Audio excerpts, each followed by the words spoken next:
And thank you for joining me for today's broadcast of VORW International, the voice of the Report of the Week, going out to you this Thursday, the 10th of October, 2019, the year being. Thank you for joining me. Once again, we're going out to you online via many, many platforms. I hope you're having a good Thursday so far. Anyway, hopefully a good one. I'm getting this show recorded a little later than usual. A little later than I would like to, but as they say, no matter what, the show must go on, and that it does, that it will, and that it is. So, of course, the main subject for today's program, that I teased a little bit last week, as I always do. I always try to ask the question, and then lead that into the discussion for the next show. And thank you to everyone who sent in a response. It's much appreciated, and I'm going to try to get to as many of them as I can this time around. So bear with me, and hang on. I'll try to make my way to whatever I can. I can't always guarantee I'll be able to get to everything, but I'll do my best. A few things first that I do want to talk about. A few things that I just want to mention in short. Nothing too long. And I do have a question for this show. Of course, the topic, if I didn't say it, is the Mandela Effect. And I'm going to be sharing your thoughts on it. We got a variety of people. Some people, just miscellaneous thoughts about it. Some people, strong believers, and other people are very skeptical. And just a few thoughts in general about that. So I'll be getting to that in a minute or so. And a few small points I want to raise, first and foremost. One thing, and I really have no idea how much crossover there is in regards to this, but it's worth mentioning anyway. Because, of course, in addition to this program, I do the YouTube channel, I do the food reviews, and everything in between with that. And I also do the music show, which is primarily radio-based, and I send it out through that. Last week was one of those weeks that was very disappointing. And I outline that in the show itself, but I want to do it here in case in case there's any crossover. One thing about shortwave, and I hate to be a pessimist, but this is one of the reasons why shortwave as a medium is dying out. And there's no other way to put it, than that. Some people won't like to hear that. But as a broadcaster and as someone who... I listen to shortwave every single day. It's something that, of course, I admit. And one reason why it's dying is lack of consistency. You might be saying, well, what do you mean lack of consistency, right? Because the thing with shortwave radio is that from one week to the next, the way the signals are received, meaning how strong it is, how clear it is, etc., varies. Now, you don't see that with AM radio, and you don't see that with FM radio, and you don't see that with television, or the internet, right? You know that this show, as it's broadcast online, is going to be there, and you're going to be able to listen to it next week exactly the same way you listen this week, right? It's still going to be there. Same thing with AM and FM radio. As long as the transmitters are there and are functioning properly, you'll be able to pick up the signal. But with shortwave, because it relies on the atmosphere, and it relies on the sun, and sunspots, and you name it, and these things have so much variation, from one week to the next, the signal might be booming in, and then the next week it doesn't even exist whatsoever. And it's hard to get an audience like that. Who's going to listen to something if you don't even know that it's going to be there the next week, right? No one. Or very few people, admittedly. So that's the frustrating thing, and last week was one of those weeks where the 8 p.m. broadcast that for a time was one of the most popular shortwave airings of my program. It got huge amounts of correspondence. And because it actually had consistency, right? Every week at 8 p.m. the signal would be there. People across the U.S. would be able to pick it up. But then there was last week. For some reason, conditions just weren't good. One person on the West Coast picked it up. Everyone else couldn't hear a damn thing. And it was like that show never went out to begin with. And all the promotion, all the finances that went behind it got pretty much thrown right down the drain.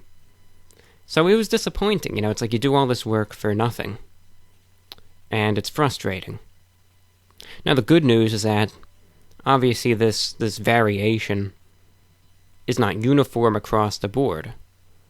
There's some broadcasts that are a lot more consistent than others. So, here's what I just have to say. I might end up pulling the plug on that 8 p.m. broadcast, because I'm not willing to keep something going that I don't even know if it's going to be heard by a single person from one week to the next, right? That doesn't make any sense. When I broadcast, I want to have as much consistency as I can, so that listeners, regardless of their location, regardless of their radio setup, can tune in and, be reassured that they're going to hear something from one week to the next, one show to the next. So as a result, here's just what I ask. If you usually tune in to the 8 p.m. broadcasts, on 9395 kilohertz, or 5950 kilohertz, I ask you to voluntarily stop listening to that airing, and consider tuning in 2 hours earlier at 6 p.m. Eastern.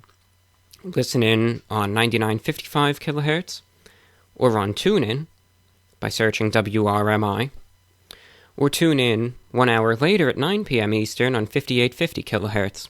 Those broadcasts have never given me any trouble. That's always a guarantee. They're going to be there and you'll be able to hear them. But I just ask, if you can, just try listening to those other airings, because you will get a lot more success with those. 2 other things that I want to get to, and then we're going to get into the featured discussion for today's program. First things first, I enjoy my geopolitical events. I enjoy following these, and especially Syria. It's such a complicated situation, but it's one that I've been following for many years now, since 2014, extensively. And I've watched it develop, I've studied it, I'm familiar with all the sides and the rationales that each one uses, and so on and so forth. And one thing I hope everyone can agree to some extent, is regardless of who you support, and regardless of who you want to see win, or who you want to see lose, or what your feelings or thoughts are on the conflict, or even regardless of your level of understanding to it. Because again, I know the whole thing with Syria, there's so many sides, right? You have the Syrian government under Assad, you have the Syrian rebels, then you have the Turkish-backed Syrian rebels and militants, then you have the Kurds, then you have ISIS, and so on and so forth. And you have so many various groups, and that's only breaking the surface. Then each one has its own subsets. Various factions, various ideologies, various goals, etc.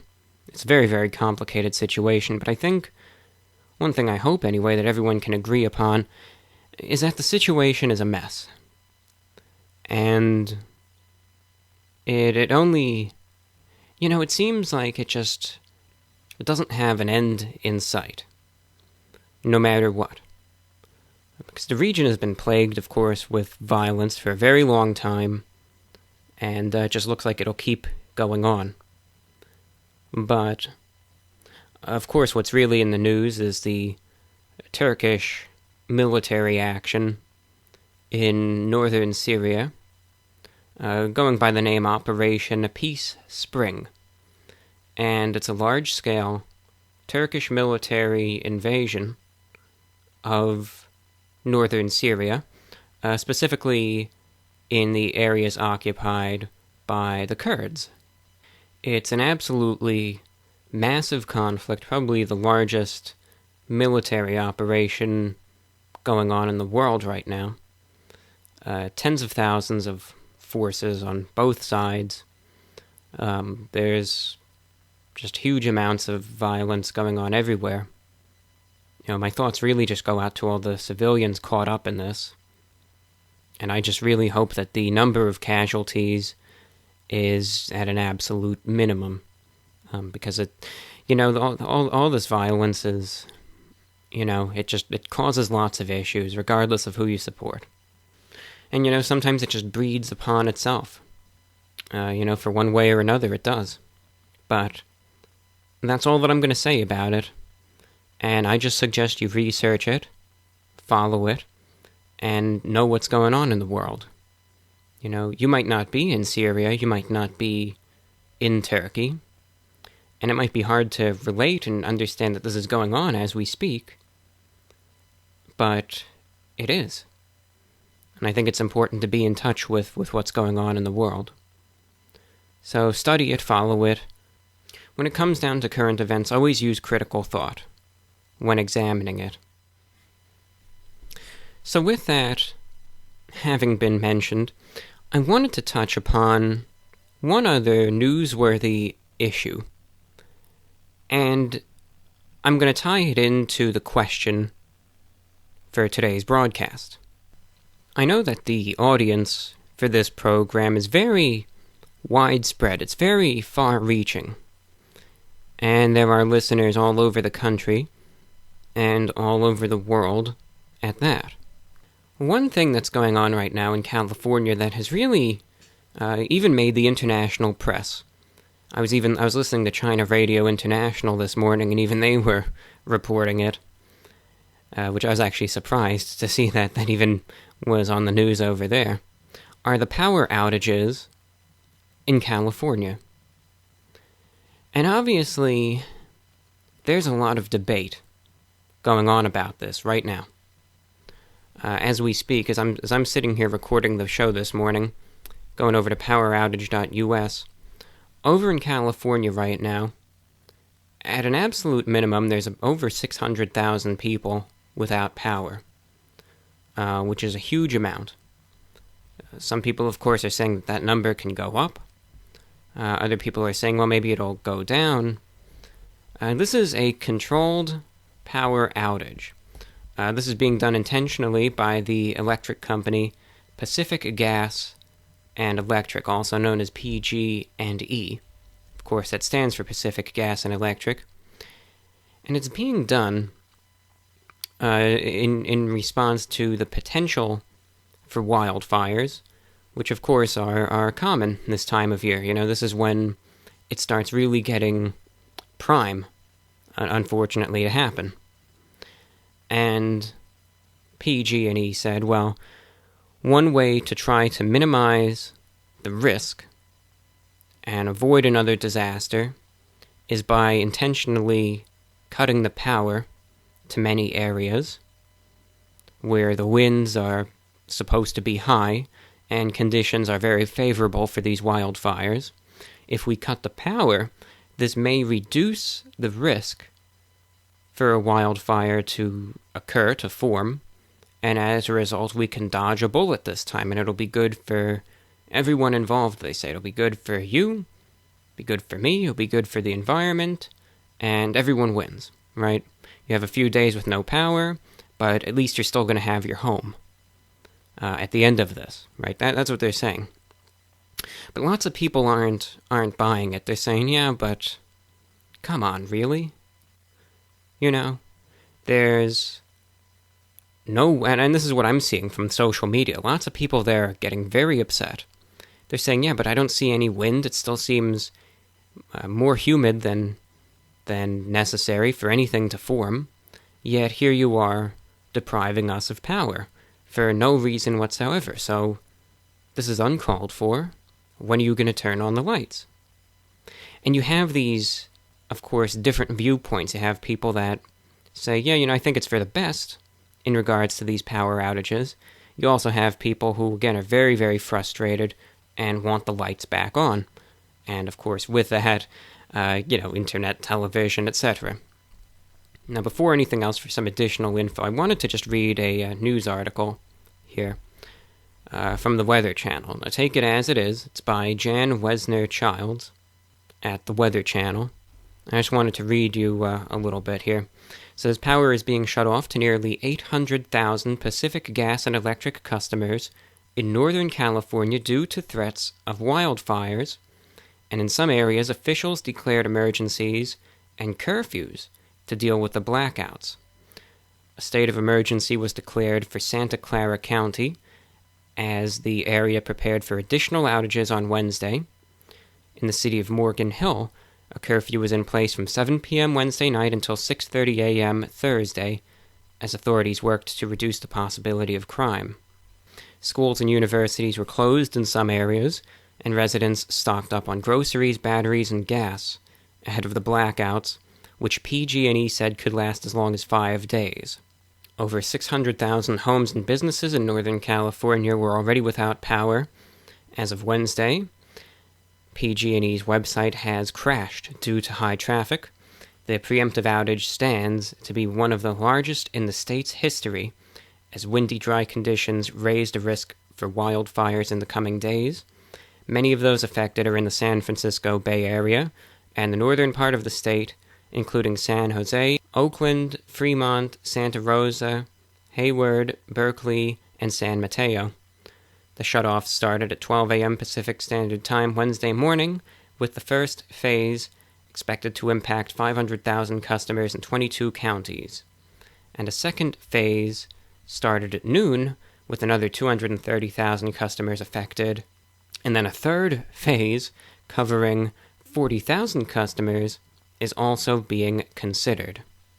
And the reason why they say they're doing this is because the windy conditions can cause power lines to spark fires when they're blown down or come into contact with trees and other vegetation. And the PG&E power lines have actually been blamed for several high-profile fires in recent years, including the blaze that killed 86 people last year in Paradise, California, that one was terrible. That one was really bad. So, looking for ways to try and stop this, they said, well, we're going to cut the power, and hopefully, that will avoid disaster.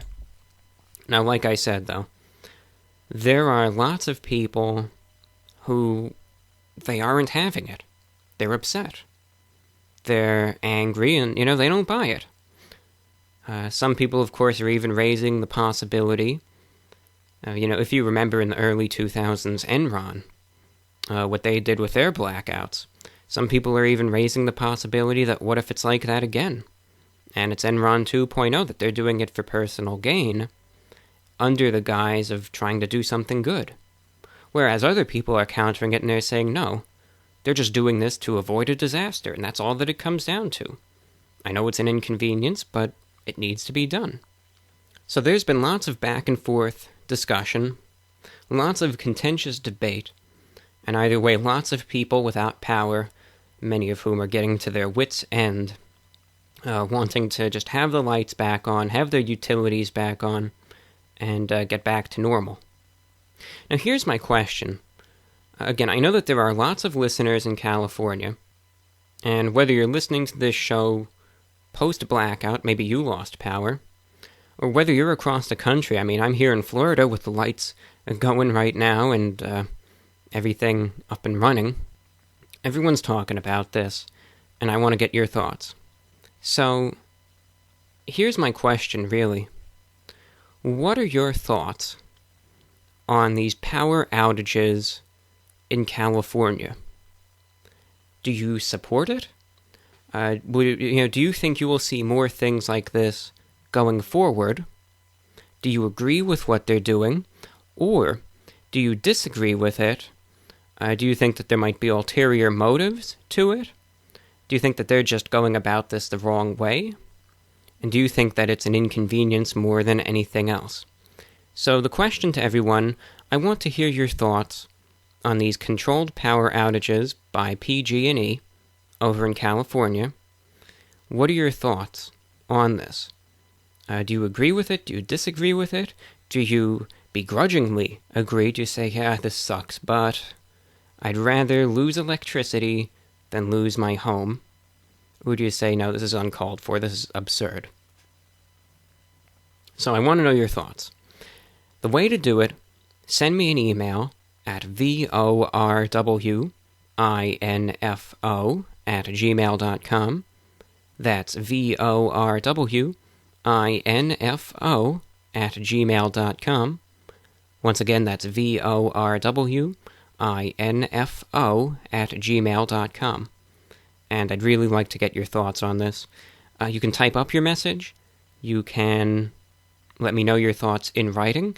Or you can get your phone, get a microphone, and record your thoughts. Just talk them out and send me the audio file.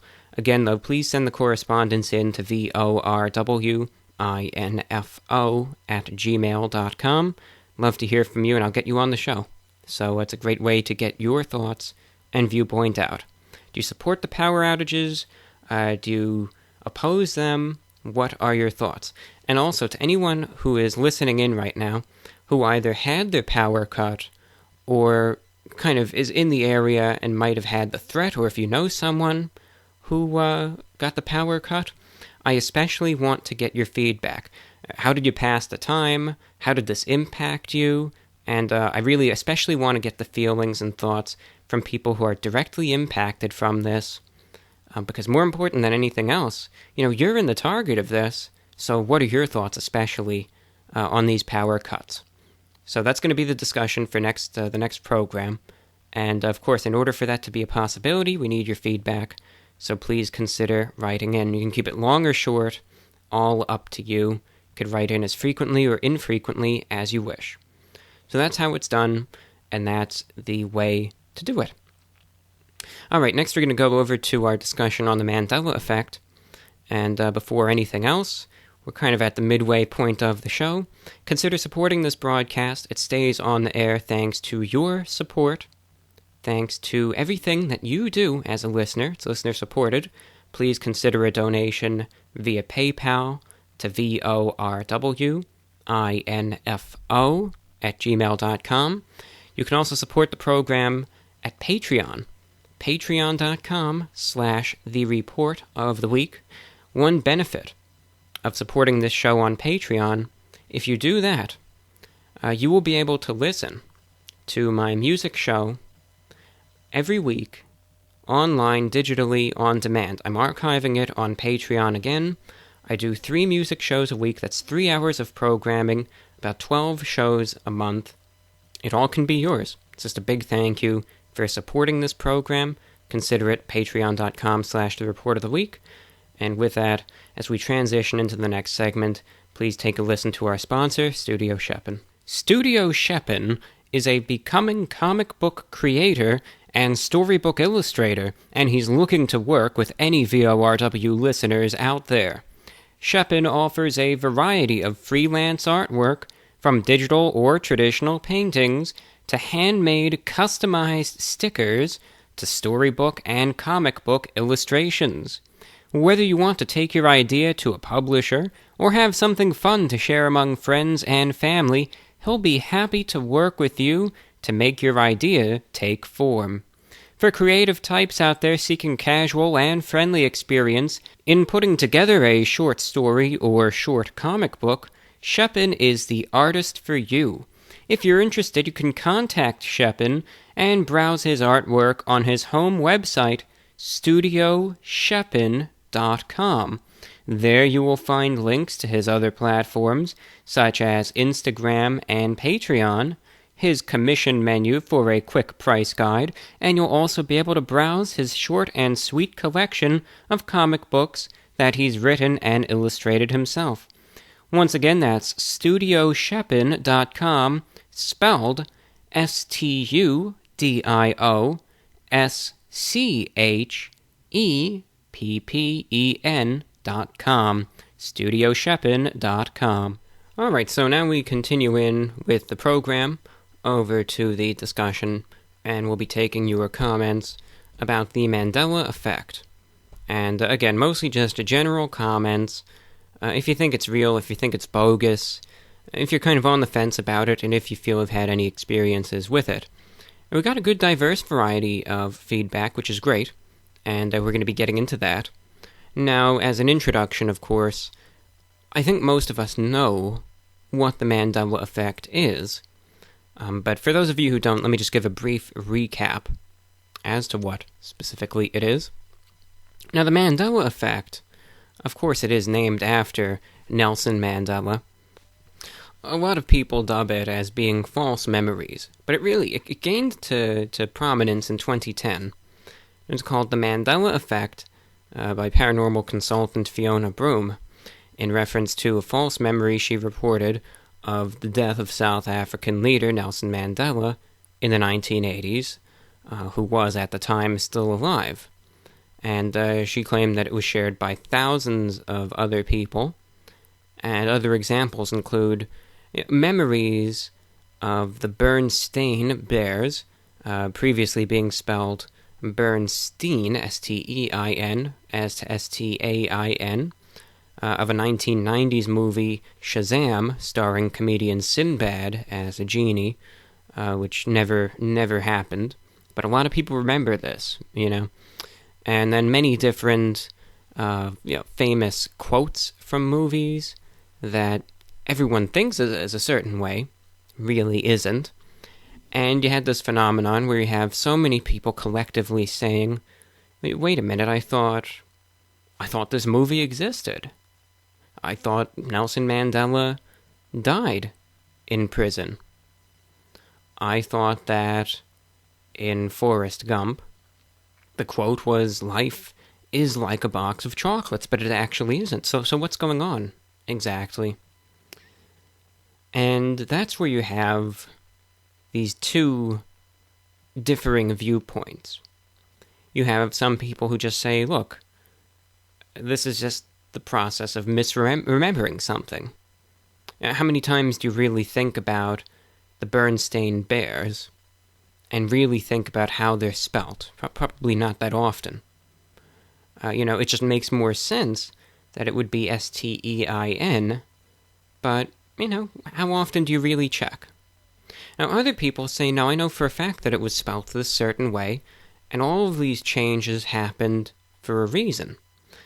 The prevailing theory that it comes down to is the people who believe in the Mandela Effect claim that there are alternate realities and that somehow things have transferred over from one to the next, and that there is an alternate reality out there, where the Bernstein Bears are spelt S-T-E-I-N, and that the Shazam movie really existed, and that Nelson Mandela did die in the 1980s, and so on.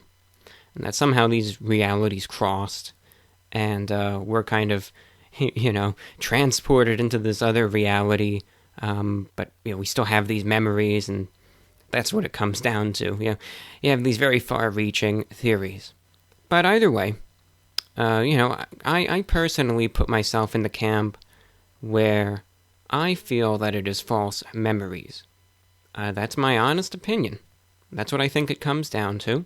Look, it would be cool if there were these alternate realities and that they happen to transfer over and so on. But I just think that it's false memories. Now, interestingly enough, of course, it's interesting. I'm welcoming all feedback here, and I'm going to read a number of comments from both viewpoints. I just wanted to get mine out of the way, before anything else. One interesting thing that someone commented on the last show, they said, isn't it interesting to note that the Mandela Effect, all it encompasses are various corporate doings. Such as these movies and pop culture things and commercialized books and TV series, etc. But that's not entirely true. That's the one thing I disagree with. It's not just corporate things, right? I don't think it's any means of marketing. Maybe a few things took advantage of it, but I don't think it is. Because granted, look, the whole thing that it's named after, Nelson Mandela, you know, it's not like he's any affiliate there. He was a political figure, right? He led a movement. And, you know, nothing in regards to that, in regards to being a corporation or anything. And I want to tell you my experience when I first read about the Mandela Effect. And the interesting thing about it always is whether you believe it or not. And I already gave my side where I stand on it. But when I first read about it, probably 5 years ago or so, I remember it was late at night and I was sitting there on the computer and they were saying the Mandela Effect. I was saying, well, what's this? I was reading about it. I was blown away. And it gave me this really weird feeling inside at first. Like, wait a minute, what? What is going on here? I was looking up at all these examples of it. And I was like blown away. I was thinking, no way. So you're telling me that it wasn't the Bernstein Bears? And the ones that really got me were in regards to geography. Because I realize now, I think it's just because I didn't really pay attention to the exact geography of these parts of the world. So that's what got me. Where they said, you know, in this new reality, you look at South America, most of South America is very far east of North America, not due south. My mind was blown at the time. I was like, wait a minute, what? I thought it was just south. And then it turns out that the Panama Canal goes north to south, not east to west. Wait, you know, that was another, I was going to use another term, experience where my mind was blown. I was going to say mind F. And then they were saying, you know, in the position of New Zealand is different, and Japan is now further north than it used to be. And for a second, or it was more like a few seconds, I felt like I was blown away. I thought something maybe really is going on here. But then I kind of grounded myself and I looked at it again and I thought, wait a minute, well, it's certainly very weird. But how often before this did I really pay attention to the exact positions of these parts of the world, right? Yeah, I do now, of course. But before then, not much. I realized I think it just kind of took advantage of my misinformation of this geographic knowledge and kind of played into that.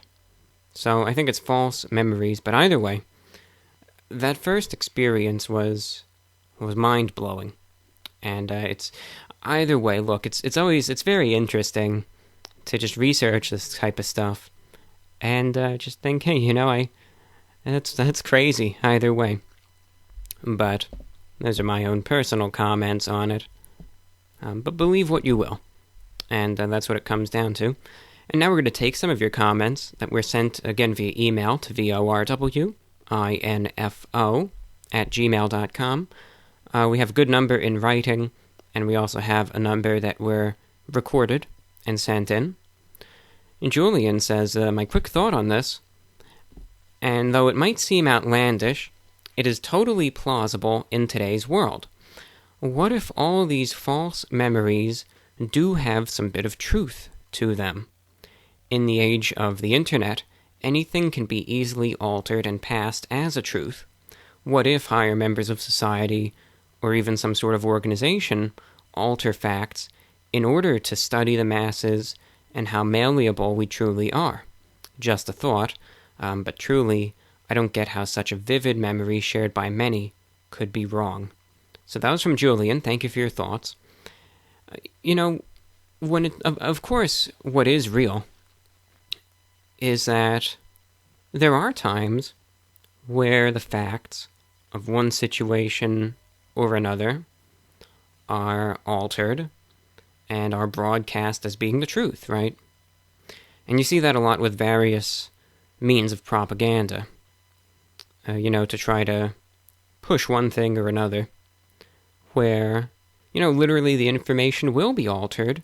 And I mean, again, I've been following what's going on in Syria, and you see that so often, where something is going to happen, and either information is withheld, it's changed, it's altered, of course, in order to promote a certain thing. Right? You see that does happen in today's world. I know that's not what you mean, but it is something that does go on to this day. Going over to Stevie, listener in New Jersey, says, there's a crazy example from bodybuilding. People always remember Franco Columbu's name as Franco Columbo. Everybody remembers Columbo, but it was actually spelt with a U. It gets weirder. There are old books where his name is spelled Columbo, in addition to one spelled Columbu. You'd think with both in circulation, people would remember the U's, especially since that's right, but nobody does. That was from Stevie in New Jersey. Again, another interesting viewpoint. One thing that I do notice a lot of the time with the Mandela Effect things, many of them are very minuscule differences, right? Like a one-letter difference. And, to play devil's advocate, one reason why many people may misremember Columbu as Columbo is because, granted, it's just easier to remember, right? Columbo is a little more common than Columbu, and that might just resonate more with people. But thank you very much for your thoughts. Going over to Aaron in Texas, he says, as for the Mandela Effect, I think we all have had those things that were like, I thought that was different, such as whether it's Looney Tunes, Toons, or Looney Tunes with the U. There are a few more examples of this, and I have racked my brain over these things since I've heard and seen in my life this effect in play. I am a pretty religious person that believes in the existence of God and believe Jesus, but I also have a bachelor's degree in education and I am a teacher. I look at the effects as a way for our minds to store past events, with our minds storing this information when we access it at a later date, especially years later. Of course, with that time, there are mistakes in it that make us think differently. I do believe that there are different dimensions like you discussed in one of your other podcasts, and I think that we do have a connection with these dimensions, and this could be what we call the spiritual realm, heaven, hell, etc. In my opinion, time, the way we know it, doesn't work the same there as it does in our reality. He continues to say if it was God that created the universe, physics, and everything else in it, he also created time itself, then time doesn't have any effect on him as it does on us. I just think it doesn't make sense for there to be multiple universes if there isn't a plan for this one and our lives as individuals. Thank you for your time and thank you for your comment, Aaron.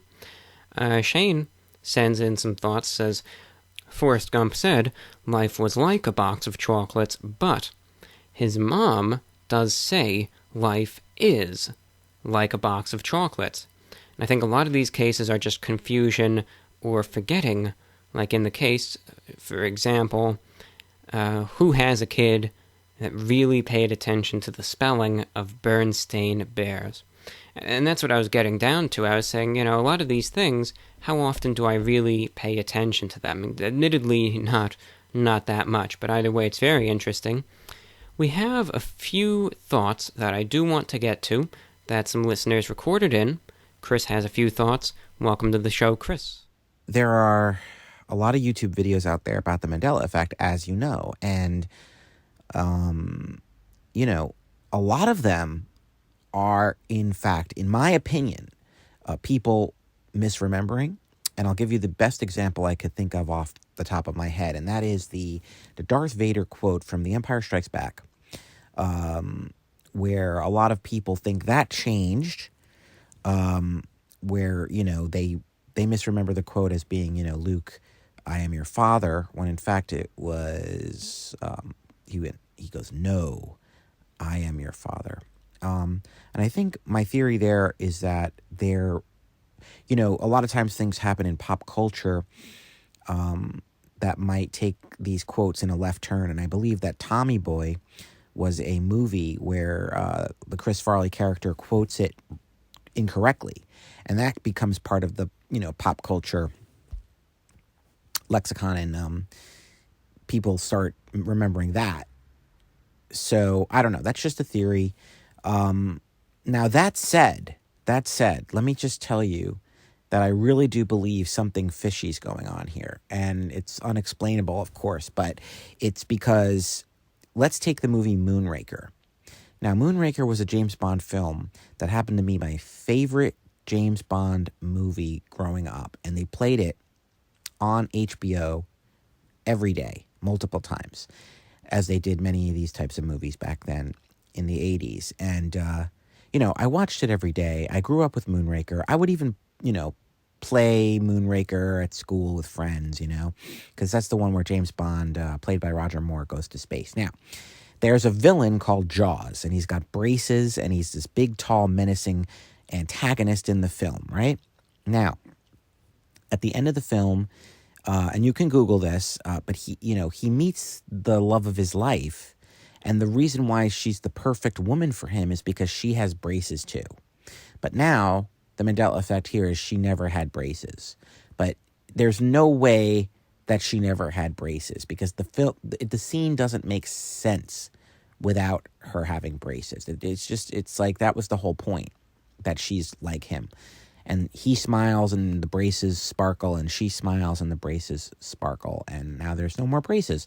So there are ones like that baffle me, and I don't know. Is it, are we all in a matrix? Are we all in a matrix and the programmers are having a laugh and, just kind of screwing around with us? Or perhaps it's that Back to the Future 2 effect where, remember when Marty went back in time and he ran over one of the pine trees. So then when he came back, what used to be called the Twin Pines Mall was now the Lone Pine Mall, because one of the trees was knocked down, leaving only one lone pine. So is that what's happening? Or is it something even crazier that we're not even considering? I don't know, but that's my long-winded 2 cents. Well, anyway, thank you. I can't wait to hear this, your take on it and everybody's take on it. This is going to be a great one. And then thank you, Chris, for your thoughts there. One interesting thing that I think you see sometimes with the Mandela Effect is, even if you look at it objectively, right? I mean, as I always like to say, and of course it's something that is very personal to you, where sometimes you can look at these things, right, like you said with the Star Wars quote, that's a big one, where lots of people think that it's that, but really, you feel it's just a false memory of just one word difference. But if there's something that impacts you in this level that you're like, yeah, I feel that this is all misrepresentations of memory, but then all of a sudden you have this one experience that's like, wait a minute. Now that doesn't make any sense to me. And that's when it starts getting really weird. So, that's a very interesting one. Thank you, Chris. Stephanie checks in with a few thoughts. Welcome to the show. You are on the air. So, I want to talk about the question of the Mandela Effect, and also what you spoke on last week concerning forgetfulness. I honestly think that they're both great subjects to kind of pile in together for this correspondence, because I, like you, and like I'm sure a lot of your other listeners, notice that our collective conscience is completely overwhelmed with information. I feel like, it's not like the olden days when you got a newspaper every Sunday and you watched the 5 o'clock news. We are living in the newspaper and the tabloids, and it's in our face all the time. We are in a soap opera, so to speak, at least from my point of view. information is flooding us constantly, all day, every day, not only by news outlets and social media platforms and that kind of thing, but also just on a daily basis, those of us who are working full-time jobs and having to learn new skills constantly to keep up with the changes of electronics and so forth. We're just flooded with information and newness all the time. And I don't want to sound like sort of a, what would you call it? A conspiracy theorist. But I do worry about the future of our knowledge due to the fact that I feel like at this point, there's so much information on the internet that is constantly being updated, opinions being put into the truth, and I do feel like a lot of what we call, quote unquote, the truth is very much becoming a lie. It's really hard to get to the bottom of things now online as far as stories and as far as news and that sort of thing, because there's so many talking heads out there blasting with their opinion or their politically motivated stance or this or that. There's also just those people and those reporters and just general public that want so badly just to taint the truth so that people are just left shaking their heads. And I do believe that a lot of the fact that, or a lot of the reason that we sort of, as you say, dust things under the rug is because I feel like we're approaching a time, or we are in a time now, where we just don't know what's truth and what's a lie. And sometimes, unless you're there and you see something happen as an eyewitness to something, we don't know what really happened. And that's really a scary thought. You did mention the Mandela Effect, which I know a little bit about, but you can even sort of apply it to that, because if you think about it, a lot of the things that cross through our culture, they just don't mean very much to us. So we take them in, we are entertained by them for a little while, and then they move along, and we forget about them. But if you or any of your other listeners ever thought about the fact that maybe some of these things did happen or didn't happen, and then the fact was changed later. And thank you for your feedback. And I think it was interesting that you connected the earlier lecture just about forgetfulness in society with the Mandela Effect. Really two topics that do go hand in hand. So thank you very much for that. And it is one observation when it comes down to events and reporting. And of course you do see it. I mean, it's always been like that. But you see it a lot. Of course, one thing is, yes, that we are bombarded with stuff. So many stimuli. We're in such a connected world.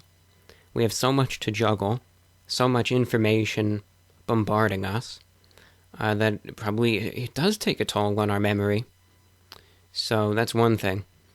And another thing, lots of things are very highly editorialized. Lots of things really are a matter of opinion, have a certain spin put on it, one way or another. Might agree with it sometimes, might disagree with it sometimes. And sometimes you have events that never happened, but are reported as fact. And I say that having been a victim of that. I remember in 2017 when people said that I died in a terrorist attack. Obviously that was just a group of trolls messing around, but you had major, supposedly reputable, when you're the victim of it, you just have to put that into question now, that have these major media outlets that publish to millions of people saying that I died. And they show my face on TV, show my face on their website, saying I was a victim of this attack. Obviously I wasn't. I made a video refuting it immediately, but still, they published it anyway.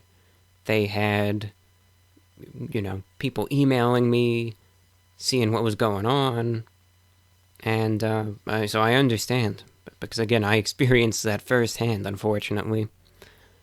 That's why when I say in regards to so many current events, just use critical thought. Examine it, take of it what you will, but just think critically. I think that's such an important thing. So thank you very much for your thoughts there. Let's go back over to the email address, and we have a few more emails that I want to get to. As always, keep in mind the question and topic for the next program is about these PG&E power outages over in California. I want to know your thoughts on them. Do you support them? Do you oppose them? What are your thoughts on these outages in general? Do you think it's for the best, for the greater good, or do you think something's going on here, or it's just a very poorly executed idea? Your thoughts and feedback are welcome and strongly encouraged to VORWINFO@gmail.com. And now, like I said, back over to the email. We got two that I want to get to.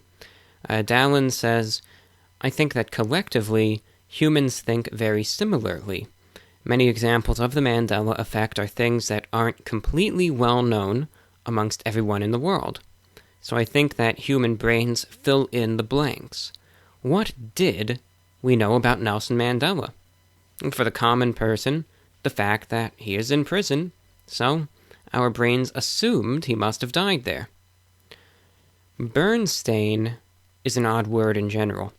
No one would truly remember exactly how to spell it, seeing as we read them when we were young children, so our brains assume that it must be spelled with an E. Truly, I think that it is humans as a species and the way our brains work. It is actually really interesting to see how we make these connections and, quote, memories, unquote. So that was from Dallin. Thank you for your thoughts. And Jamie sends in a piece of feedback saying, in short, I believe it is simply people misremembering something popular. However, I have a good example of how this effect might work, at least when it comes to movie quotes. Let's, for example, take Darth Vader's iconic line, Luke, I am your father, which is actually, no, I am your father. Now, the reason people say the former is because it makes more sense by itself, taken out of context. If you simply say the phrase, no, I am your father, it doesn't make much sense. However, when you say the phrase, Luke, I am your father, you understand that the person is talking about Star Wars, which is easier to remember. I think this is the same as your example of the Forrest Gump quote. The phrase, life is like a box of chocolates, make more sense out of context than life was like a box of chocolates, because the latter is only part of a full quote where Forrest is talking about his mother. The full quote being, Mama always said, life was like a box of chocolates. You never know what you're going to get. Now, of the two abbreviated quotes, life is like a box of chocolates is remembered more because it sounds like a piece of wisdom in and of itself, whereas life was like a box of chocolates requires the context of Forrest's mother. So basically, popular movie quotes are easily remembered differently because they provide contextual information about the quote, making it easier to remember. Sounds from Jamie. Thank you very much for your thoughts and feedback there in regards to Mandela Effect and the movie quotes. All right, we have a recording coming in from Eric in Atlanta, Georgia. It's great to hear from you again, Eric. Let's hear your thoughts. Hey, John. Eric in Atlanta here again. I just wanted to chime in for your Mandela Effect discussion. I have some interesting thoughts on the Mandela Effect. I don't know personally if I believe in it, but I've experienced it, if that makes any sense. Logically, And I'm a very analytical person to an obnoxious degree, but logically it doesn't make sense.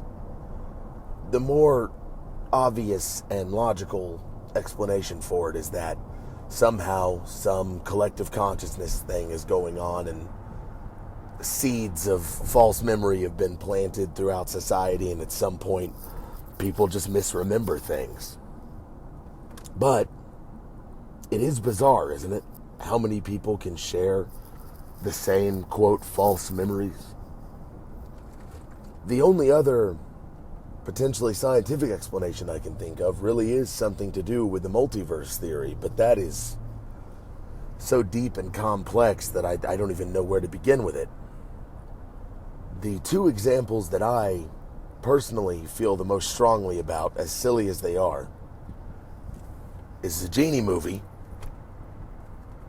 Kazam, I believe people remember it being called, or Sam, something like that. I remember a Genie movie starring Sinbad. I remember it as clear as day inside of my head to an excruciating level of detail. And that's very strange to me, because a lot of people do as well. Other people. Now, the other one, besides the Berenstein Bears one that seems 75% of people remember, is the Fruit of the Loom logo. Now, when I was a kid, I remember that logo being a cornucopia of fruits. It was in a wicker basket, looks like a horn full of fruits. But apparently that was never the case. Apparently it was always just a pile of fruit. Now, if you look this up, other people remember this cornucopia as well and have drawn it exactly the way that I remember it as a child. And I think that's really hard to explain. I don't understand it. It makes my brain hurt. It makes sparks come out of my ears. I don't get it, because the feeling and the memory is so real and vivid. But apparently, scientifically and logically, it simply never happened. And that's very hard to parse inside of your brain. Like, how could that possibly be? I remember this so clearly, but it never happened? Like I said, I know that in all seriousness, it probably didn't, and I'm misremembering it. But some part of me thinks something is afoot with this. And I don't want to sound like a crazy person, but it's one of the only conspiracy theories that I can see myself potentially subscribing to with enough push. Anyway, that's all I've really got to say on it. I appreciate your show. Thank you very much, and have a wonderful day. And thank you, Eric, for your feedback there. And as you said, right, and this is kind of also playing off of something similar that other listeners said as well, where you can be logical and analytical and try and look at it with a reasonable approach. And many of these things you can try and debunk. Say, I think this comes down to the false memories. But at the same time, I think we all like to put a certain degree of confidence in our own memory, right? This is what we have to go off of, so you gotta put some level of confidence and backing to it. And when you remember something so vividly, so clearly, only to find out that it never happened to begin with, right, I understand how that can make you even just do a double take on this situation and make you think, wait, what? And that's one interesting thing that you brought up that no one else yet has, but it is a popular one, right? The Fruit of the Loom logo. And I'll tell you the truth. Again, granted, it's not something that I really think about, but when you mention the cornucopia, in my mind, that's how I always envisioned it. And like you said, so many people remember it so vividly that they even illustrated it. And seeing the illustration, I think to myself, yeah, that's how I remember it. I remember that cornucopia being there. But in reality, yeah, it's just that pile of fruit, which is an interesting one for sure. Was it likely misremembering? Because again, we don't really think too much about the Fruit of the Loom logo. Probably. But at the same time, it's certainly an interesting one when this is just how you've envisioned it, and that it's different. And it's just, it always is a bit of a shock, I think the best way to put it. So thank you again for your feedback. We've got time enough for an email coming in,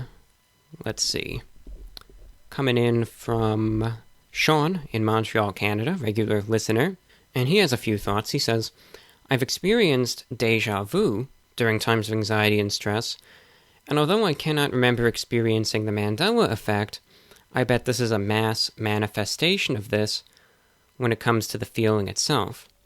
I believe that our brain fills in a lot of the data our sense systems do not provide. It corrects and cleans up both audio and visual inputs. Just compare the job your brain does with raw audio and video data recorded by recording devices, and it's stunning the details the brain fills in. When it comes to raw audio or narratives, the brain fills in the blanks subconsciously. It runs algorithms to find the most probable causes or events to fill in gaps, and it does this on an emotional and informational level behind the scenes and instantly. This is a survival skill, but can also cause things like prejudices and even racism or tribalism as well.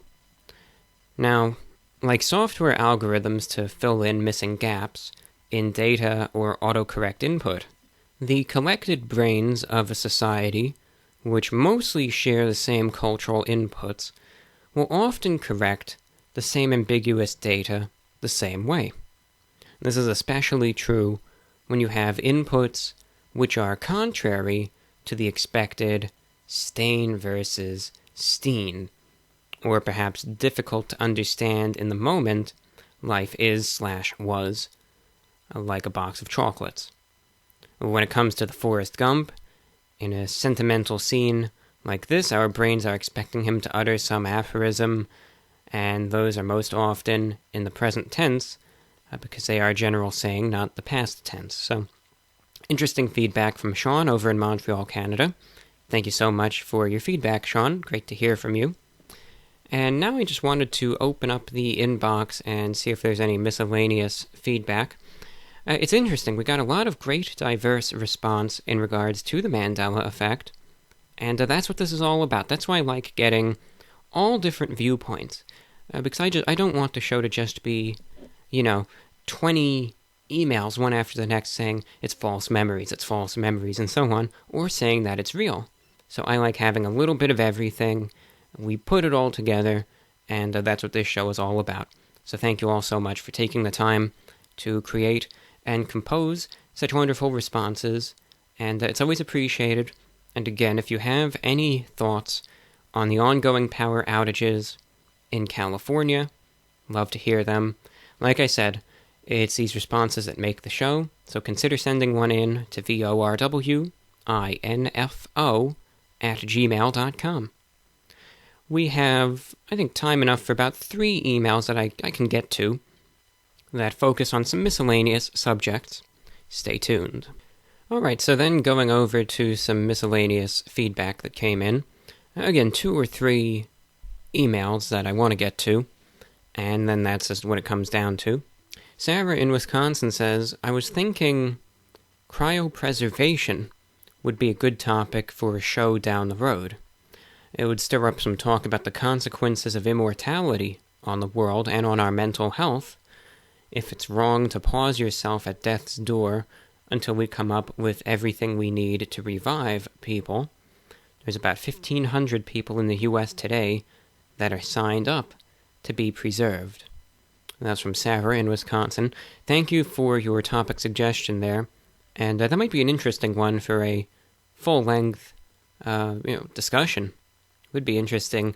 Because I remember, again, years ago, back in, maybe it was 2015 or 2014, when I did ask a question to the audience. It was in regards to immortality, and I was saying, let's say you were somehow offered it, would you take it or not? Right? You can never die, no matter what. You're always going to be around. And it was an interesting one, and it invoked a lot of very interesting responses. So that might be an interesting one to bring up once again, because it just had some very thought-provoking discussion. But of course, in my opinion, when it comes down to cryopreservation, it is what it is. If someone wants to go ahead and sign up for this, and they have the resources to do so, and they're willing to put forth the capital to go about doing it, as far as I'm concerned, it's not hurting anyone. And if they want to do it, then they can go ahead and do it. Results aren't guaranteed, but that's just what they choose to do. So, I don't have a problem with that. Really, the biggest question to me would be any sort of success rate. Obviously, at this point, that's not the case, but, who's to say going forward? Maybe there will be a day where we will advance to that point where, you can bring back people. But then that also asks the question, right? Like, let's say you have... It gets to the point, right? We're in the space, I'm just thinking hypothetically, from when they started preserving people cryogenically to, let's say, the time where people can be brought back from that and be revived. Like, imagine if there are all of a sudden tens of thousands of people ready to be brought back. And let's just say the resources exist, but maybe it's a very expensive, time-consuming process, takes huge numbers of resources to do. And they might be like, well, why should we go through all this effort just to bring back some nobody? There's no reason. What's the point? Forget about that. Let's make space for someone more important. Who's to say that won't happen? But maybe they would commit to their goal and bring everyone back. It's interesting anyway. Thank you for your question. And then I think we got time enough for one more. This one is from Abby. She says, any tips for someone trying to break a legitimate computer and smartphone addiction? I find it fascinating that you didn't, and I assume still don't use technology often. Now, admittedly, I do use technology pretty frequently, and, I'm not glued to my phone constantly.